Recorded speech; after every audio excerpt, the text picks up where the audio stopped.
Hi hello ನಮಸ್ಕಾರ. ಎಲ್ಲರೂ ಹೇಗಿದ್ದೀರಾ? ಹೋಪ್ ಎಲ್ಲರೂ ಚೆನ್ನಾಗಿದ್ದೀರಾ ಅನ್ಕೋತಾ ಇವತ್ತಿನ ರೆಸಿಪಿನ ತೋರಿಸ್ಕೊಡ್ತಾ ಇದ್ದೀನಿ. ಇವತ್ತಿನ ರೆಸಿಪಿ ಬಂದು ಮ್ಯಾರಿನೇಟ್ ಚಿಕನ್ ಕರಿ ಮಾಡೋದು ಹೇಗೆ ಅಂತ. ಸಿಂಪಲ್ಲಾಗಿ ಕ್ವಿಕ್ಕಾಗಿ ಮಾಡೋದಂದರೆ ಈ ಚಿಕನ್ ಕರಿ ಹೇಗೆ ಅಂತ ತೋರಿಸ್ಕೊಡ್ತೀನಿ. ಬನ್ನಿ ಲೇಟ್ ಮಾಡಿದೆ ಈ ರೆಸಿಪಿ ಮಾಡೋದು ಹೇಗೆ ಅಂತ ನೋಡ್ಕೊಬರೋಣ. ಫಸ್ಟು ನಾನು 1 kg ಚಿಕನ್ ತಗೊಂಡಿದ್ದೀನಿ. ಚೆನ್ನಾಗಿ ತೊಳೆದಿಟ್ಕೊಂಡು ಇವಾಗ ಒಂದು ಪಾತ್ರೆಗೆ ಹಾಕ್ಕೊಂಡು ಮ್ಯಾರಿನೇಟ್ ಮಾಡ್ಕೊಳ್ಳೋದಕ್ಕೆ ಏನು ಐಟಮ್ಸ್ ಹಾಕೋದು ಅಂತ ತೋರಿಸ್ಕೊಡ್ತೀನಿ. ಫಸ್ಟು ಒಂದು ಕಪ್ಪಲ್ಲಿ 1/4 ಭಾಗ ಅಷ್ಟು ಮೊಸರನ್ನ ತಗೊಂಡಿದ್ದೀನಿ. ಸ್ವಲ್ಪ ಅರಿಶಿನ, ಸ್ವಲ್ಪ ಚಿಲ್ಲಿ ಪೌಡರು ಅಂದರೆ 1.5 ಸ್ಪೂನ್ ಆಗೋಷ್ಟು ಚಿಲ್ಲಿ ಪೌಡರ್ನ ತಗೊಂಡಿದ್ದೀನಿ. ನಿಮಗೆ ಖಾರ ಬೇಕು ಅಂತಂದರೆ ಜಾಸ್ತಿನೇ ಆ್ಯಡ್ ಮಾಡ್ಕೊಳ್ಳಿ. ಇವಾಗ 1 ಸ್ಪೂನ್ ಆಗುವಷ್ಟು ಧನಿಯಾ ಪುಡಿ, 1 ಸ್ಪೂನ್ ಆಗುವಷ್ಟು ಗರಂ ಮಸಾಲ ಮತ್ತು 1 ಸ್ಪೂನ್ ಆಗುವಷ್ಟು ಚಿಕನ್ ಮಸಾಲ ಪುಡಿನ ತಗೊಂಡಿದ್ದೀನಿ.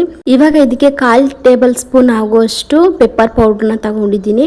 ನಿಮಗೆ ಪೆಪ್ಪರ್ ಪೌಡ್ರು ಹಾಕ್ಕೊಳ್ಳೋದಕ್ಕೆ ಇಷ್ಟ ಇಲ್ಲ ಅಂತಂದರೆ ಪೆಪ್ಪರ್ ಪೌಡ್ರನ್ನ ಮನೆಯಲ್ಲಿ ಕುಟ್ಟಿ ಇಟ್ಕೊಂಡು ಅಂದರೆ ಕುಟಾಣಿಲಿ ಕುಟ್ಕೊಂಡು ಹಾಕ್ಕೊಳ್ಳಿ, ಇನ್ನೂ ಚೆನ್ನಾಗಿರುತ್ತೆ.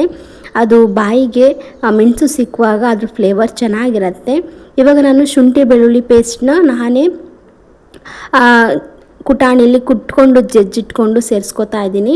ಇವಾಗ ಇದಕ್ಕೆ 2-3 ಹಸಿಮೆಣಸಿನ್ಕಾಯಿ ಮತ್ತು ಸಣ್ಣದಾಗಿ ಹೆಚ್ಚಿರುವಂತಹ ಕೊತ್ತಂಬರಿ ಸೊಪ್ಪನ್ನ ಹಾಕ್ಕೊಂಡು ಇದಿಷ್ಟು ಫುಲ್ಲು ಮ್ಯಾರಿನೇಟ್ ಆಗಬೇಕು. ಚೆನ್ನಾಗಿ ಮಿಕ್ಸ್ನ ಮಾಡ್ಕೊಳ್ಬೇಕು. ಎಲ್ಲನೂ ಚಿಕನ್ಗೆ ಹೊಂದ್ಕೊಳ್ಬೇಕು. ಅಲ್ಲಿವರೆಗೂ ಮಿಕ್ಸ್ನ ಮಾಡೋಣ.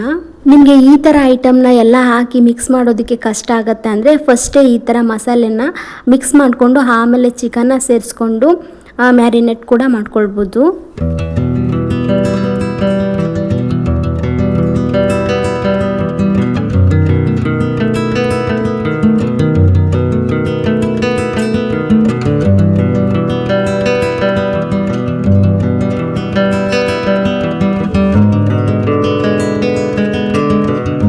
ಈ ಚಿಕನ್ನ ಚೆನ್ನಾಗಿ ಮಿಕ್ಸ್ ಮಾಡಿ ಒಂದು 30 ನಿಮಿಷ ಮ್ಯಾರಿನೇಟ್ ಆಗೋದಕ್ಕೆ ಬಿಟ್ಟು ಇವಾಗ ನೋಡಿ ಚೆನ್ನಾಗಿ ಮ್ಯಾರಿನೇಟ್ ಆಗಿದೆ. ಇವಾಗ ಪಕ್ಕದಲ್ಲಿ ಒಂದು ಪ್ಯಾನ್ನ ಇಟ್ಕೊಂಡು ಇದಕ್ಕೆ ಕುಕ್ಕಿಂಗ್ ಆಯಿಲ್ನ ಹಾಕ್ಕೊಳ್ತಾ ಇದ್ದೀನಿ. ಚೆನ್ನಾಗಿ ಬಿಸಿ ಆಗಬೇಕು.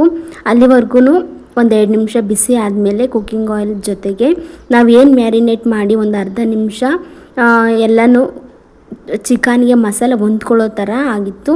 ಅದನ್ನು ಇವಾಗ ಪ್ಯಾನ್ಗೆ ಹಾಕ್ಕೊಂಡು ಮಿಕ್ಸ್ ಮಾಡ್ಕೊಳ್ಳೋಣ.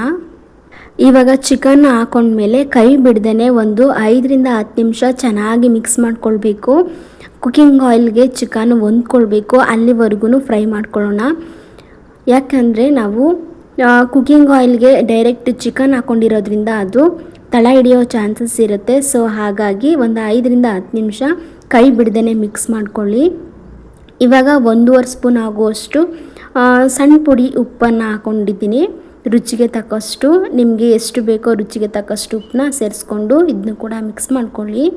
ಈ ಮ್ಯಾರಿನೇಟ್ ಚಿಕನ್ ಕರಿ ಅಂತೂ ತುಂಬ ಸಿಂಪಲ್ಲು ಆ್ಯಂಡ್ ಬೇಗನೆ ಮಾಡ್ಕೊಳ್ಬೋದು.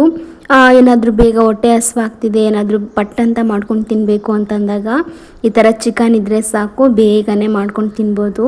ಇವಾಗ ನೋಡಿ ಇದಕ್ಕೆ 1 ಈರುಳ್ಳಿ ಮತ್ತು 1 ಟೊಮೊಟೊನ ಸಣ್ಣದಾಗಿ ಹೆಚ್ಚಿಟ್ಕೊಂಡು ಇದನ್ನು ಕೂಡ ಸೇರಿಸ್ಕೊತಾ ಇದ್ದೀನಿ. ಇದನ್ನೇನು ಕೂಡ ಕುಕ್ಕಿಂಗ್ ಆಯಿಲಲ್ಲಿ ಫ್ರೈ ಮಾಡ್ಕೊಳ್ಳೋದೇನು ಬೇಕಿಲ್ಲ.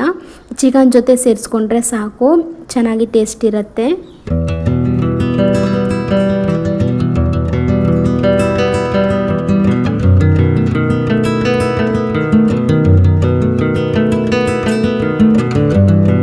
ಇದೆಲ್ಲನೂ ಮಿಕ್ಸ್ ಮಾಡಿಕೊಂಡು ಒಂದು 5-10 ನಿಮಿಷ ಪ್ಲೇಟ್ನ ಮುಚ್ಚಿ ಚೆನ್ನಾಗಿ ಬೇಯಿಸ್ಕೊಳ್ಬೇಕು. ಇವಾಗ ನಾವು ಏನು ಮ್ಯಾರಿನೇಟ್ ಮಾಡಿ ಚಿಕನ್ನ ಸೇರಿಸ್ಕೊಂಡಿದ್ವಿ ಅದೇ ಪಾತ್ರೆಯಲ್ಲಿ ಸ್ವಲ್ಪ ಮಿಕ್ಕಿದ್ದಂತಹ ಮಸಾಲೆನ ತೊಳೆದು ಸೇರಿಸ್ಕೊತಾ ಇದ್ದೀನಿ.